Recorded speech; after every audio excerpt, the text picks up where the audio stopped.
નમસ્કાર મિત્રો, વર્લ્ડ ઇનબોક્સમાં આપ સૌનું સ્વાગત. તાજેતરમાં વોલ સિટી જયપુરને યુનેસ્કો વર્લ્ડ હેરિટેજ સાઇટનો દરજ્જો પ્રાપ્ત થયો. વોલ સિટી જયપુર એટલે શું? તો આપણે ખાસ યાદ રાખ્યું કે જે જૂના રાજા મહારાજાઓ દ્વારા બનાવવામાં આવેલું કોટ શહેર છે, તે કોટ શહેર જયપુરને યુનેસ્કોએ વર્લ્ડ હેરિટેજ સાઇટમાં સ્થાન આપ્યું છે. વર્લ્ડ હેરિટેજ સાઇટમાં જયપુરને સ્થાન આપવા માટે ભારતે વર્ષ 2018 ની અંદર પ્રસ્તાવ મોકલ્યો હતો. તે માટે વર્લ્ડ હેરિટેજ કમિટીની 43મી બેઠક આયોજિત થઈ અઝરબૈજાનની રાજધાની બાકુમાં. તેમાં નિર્ણય કરવામાં આવ્યો કે આ જયપુર છે તેને આપણે વર્લ્ડ હેરિટેજ સાઇટનો દરજ્જો આપીએ છીએ. આ સાથે વોલ સિટી જયપુર છે તે ભારતનું 38મું સ્થાપત્ય બની ગયું. અને આ બેઠકની અંદર 43મી બેઠકમાં એવું પણ પ્રથમ વખત બન્યું કે 16 દેશોના પ્રતિનિધિઓએ જયપુરને વર્લ્ડ હેરિટેજ યાદીમાં સ્થાન આપવા માટે સમર્થન આપ્યું હોય. જયપુર વિશે થોડી માહિતી લઈએ તો તેની સ્થાપના ઈસવીસન 1727 ની અંદર મહારાજા સવાઈ જયસિંહ બીજા દ્વારા કરવામાં આવી હતી, જેને આપણે પિંક સિટી એટલે કે ગુલાબી નગર કે ગુલાબી શહેર તરીકે પણ ઓળખીએ છીએ. જયપુર વિશે યાદ રાખવા જેવી વાત એવી પણ છે મિત્રો કે તે ભારતનું પ્રથમ પ્લાન સિટી છે. પ્લાન સિટીનો અર્થ થશે સુનિયોજિત શહેર.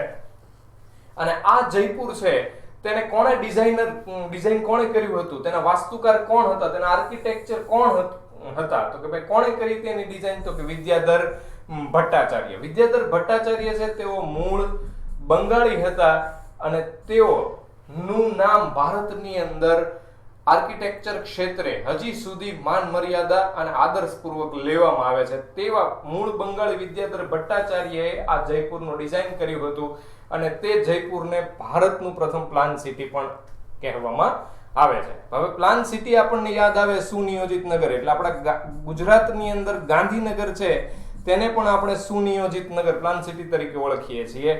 જેનું ડિઝાઇનનું કામકાજ કર્યું હતું તેવા વ્યક્તિ હતા ફ્રેન્ચ આર્કિટેક્ટ લા કાર્બુઝિયર. અને આ લા કાર્બુઝિયર છે તેને બે ગુજરાતીઓએ પણ ગાંધીનગરને વિકસાવવામાં મદદ કરી હતી. તેઓના પણ નામ યાદ રાખીએ આપણે.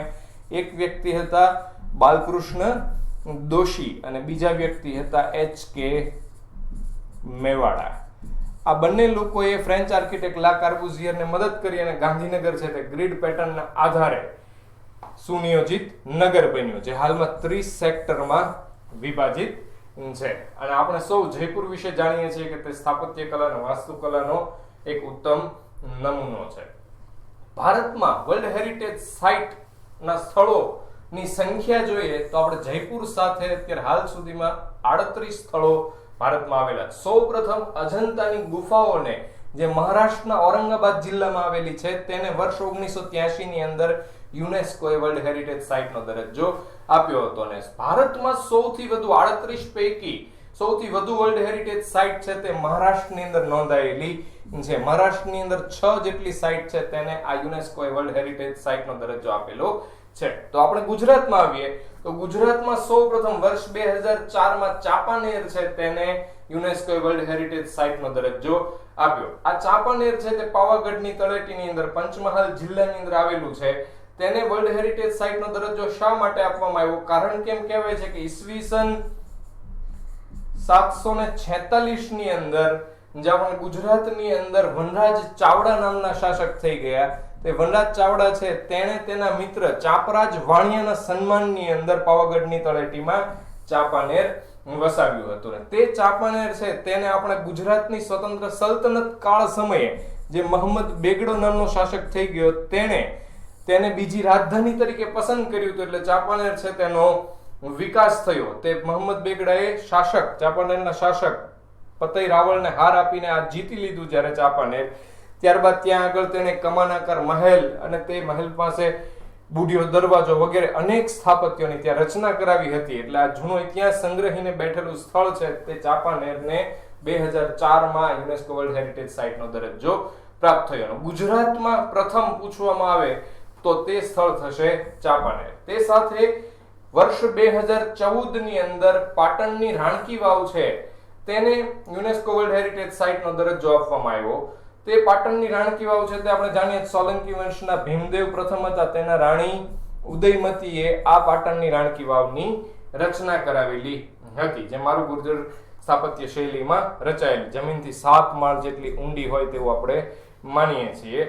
અને તે સાથે અમદાવાદ છે, તેના માટે ગર્વની વાત એવી છે કે વર્ષ 2017 ની અંદર તેને વર્લ્ડ હેરિટેજ સિટીનો દરજ્જો પ્રાપ્ત થયેલો. ભારતનું પ્રથમ વર્લ્ડ હેરિટેજ સિટી તો કે અમદાવાદ. આ અમદાવાદ વિશે આપણે માહિતી લઈએ તો તેની રચના સૌપ્રથમ સોલંકી વંશના કર્ણદેવ સોલંકી છે, તેઓએ કર્ણાવતી નગર તરીકે કરી હતી.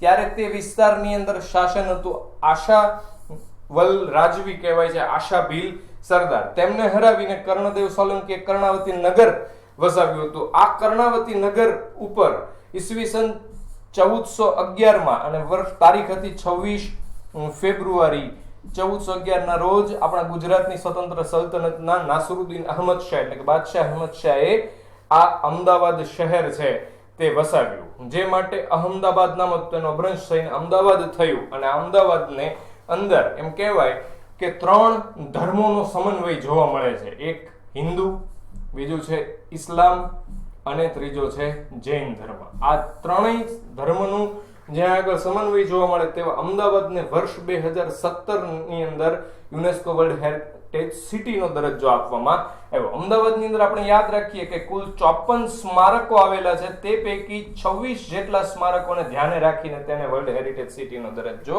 અપાયેલો છે.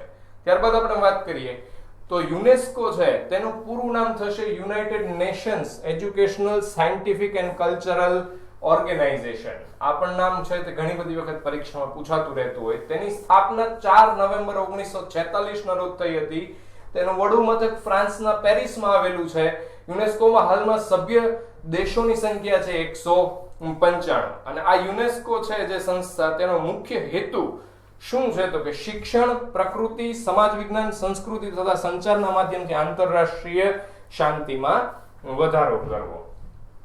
વર્લ્ડ હેરિટેજ સાઇટના લાભ શું થાય? આપણને એમ થાય કે ભાઈ જયપુરને વર્લ્ડ હેરિટેજ સાઇટનો દરજ્જો આપ્યો તો હવે શું, તો કે માત્ર ખુશ થવાની બાબત નથી, પણ તે અંતર્ગત અનેક લાભાલાભ છે. તેને આપણે જોઈએ તો જે પણ સ્થળને યુનેસ્કો દ્વારા વર્લ્ડ હેરિટેજ સાઇટનો દરજ્જો આપવામાં આવે એટલે તે સ્થળ છે તે સાંસ્કૃતિક રૂપે મહત્વનું બની જાય છે. અને યાદ રાખીએ કે જીનીવા કન્વેન્શન અને તેની જોગવાઈઓ અનુસાર કાયદાકીય રીતે તે સ્થળને સુરક્ષા પૂરી પાડવામાં આવે છે. તેવી જ રીતે હેગ કન્વેન્શન હેઠળ જો કોઈ દેશો વચ્ચે સશસ્ત્ર સંઘર્ષ થાય એટલે કે યુદ્ધ થાય તેવી સ્થિતિમાં આ પ્રકારના સાંસ્કૃતિક મહત્વ ધરાવતા સ્થળોને આંતરરાષ્ટ્રીય કાયદા અનુસાર રક્ષણ આપવામાં આવે છે. તેનો નાશ થવો જોઈએ નહીં. આવા સ્થળોને, આવી સાઇટને જ્યારે પણ જરૂર હોય તે સમયે યુનેસ્કો ફંડ પૂરું પાડે છે.